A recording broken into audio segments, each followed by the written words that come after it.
خدا تو رو دوست داره. میشه اینو فهمی؟ یه سری چیزا هم با قلب باید درک کرد.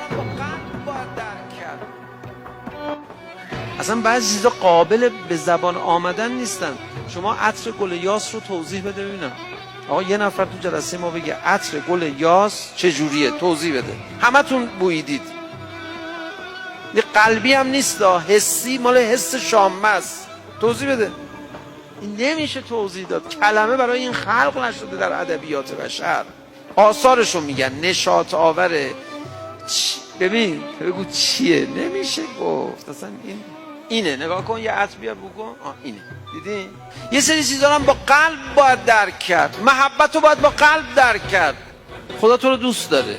میشه اینو فهمی؟ خب چه توضیحی؟ بالاترین استدلال ها رو بیار. چرا باید امام زمان پیامبر اکرم پرونده اعمال ما رو، حالا طبق آیه قرآن کسی به اهل بیت هم معتقد نباشه، طبق آیه قرآن پیامبر باید اعمال ما رو ببینه، پرونده اعمال ما رو ببینه؟ چرا هفته 2 بار لااقل باید پرونده اعمال ما به امام زمانمون عرضه بشه؟ این یه کار اداری روتینه؟ سرکشی میخوام بکنن؟ چیه دلیلش چیه؟ خب بگید برای من توضیح بدید. بیکارن باید وقتشون پر بشه؟ میشه؟ اصلا میشه شما یه هم چیزی تصور بکنید در ارتباط با حضرت ولی اثر بهاء الله الفدا؟ یه دونه دلیل بیشتر داره. از بس به شما علاقه داره. محبت مادر به فرزند رو باید با قلب تجربه کرد. بعضی وقتا بچه ها هستن به مامانشون میگن که تو اون خواهر منو یا برادر من دوست داری، منو دوست نداری؟ مادره با تعجب نگاه میکنه میگه این چه حرفیه، من همه شما برام عزیزید. هر موقع دلت گرفت برو مناجات کن در خونه خدا، بگو که خدایا قلب ما رو ول کردی، آشغالدونی شده قلب ما.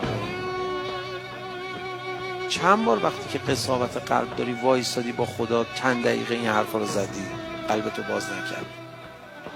چند بار؟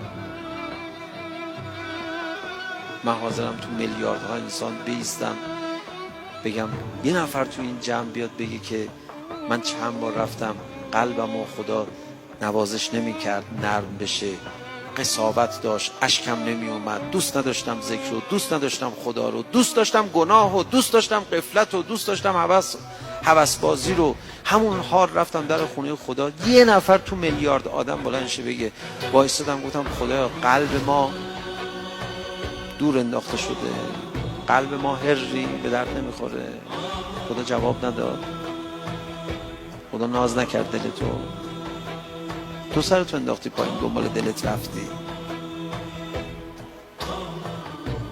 خدای این احساس بد تو دل من هست، درستش نمی کنی، درستش کن، خواهش میکنم. درستش نکنی نمیام،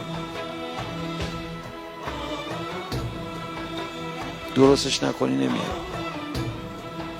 درستش نکنی آدم نمیشم، درستش نکنی گناه میکنم. خدا تو رو دوست داره، تو سرتو انداختی پایین دنبال دلت رفتی.